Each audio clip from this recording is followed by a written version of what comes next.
Mucaa xiqqaa tokkorraa haati irraa duute obsuudha dadhabe erga haati duute sabbaruu dadhabe hedduudha laaffate sabbaruu dadhabe hedduudha laaffate. Warri gandaa hundi haasawaa hasaasa haadha irraanfate jechuudhaan odeessan yaada mucaa kanaa yoom argan isaan yaada mucaa kanaa yoom argan isaan.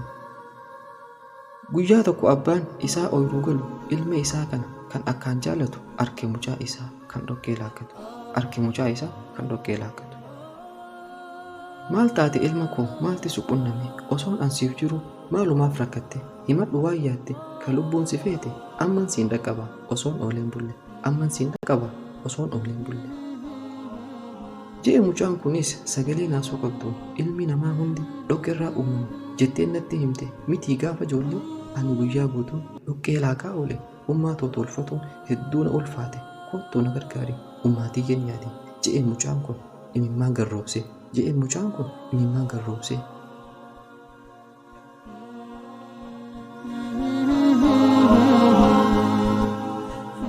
Abbaan ni rifatee waan jahu wallaalee osoo waan dubbatiin qaamni isa horkee ofirra gattaa'ee mucaa ofitti qabe yaadni mucaa kanaa hedduudha naasise.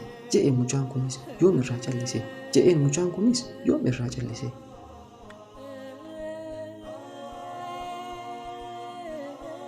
Sababii maal taate maaliif narraa uste rabbittiin si himadha ummi yoo naan finne dafiitii naaf tolchi osoon siin himanne jechaatii mucaan kun dhoqqee itti kanne jechaatii mucaan kun dhoqqee itti kanne.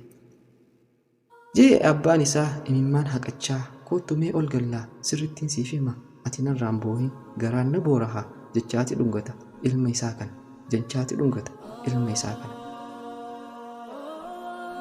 Mucaan ni dubbate jecha ajaa'ibaa sababii nan gartuu akkan itti jiru eessattiin ol seena maamii manan jirtu hanga maamii fidduu ani manan seenu dafiitii naaf fidi bakka isiin jirtu dafiitii naaf fidi bakka isiin jirtu.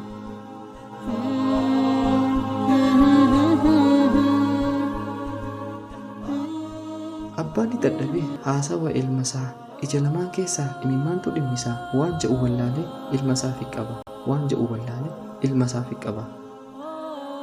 Haati tuni haadha yoomuu hin dagatamtu kan arkeetu beeka laalaa haadha dhabuu hanga dandeenyetti haqa haatee isiinu hanga dandeenyetti haqa haatee isiinu. Hayyee gaasaa hibban arraaf asit dhaabbe dhiifama naaf godha ayyoon dogongoree sagantaa itti aantuun hanga walgarroo guyyaan keessa milkii nagaya haa ta'e.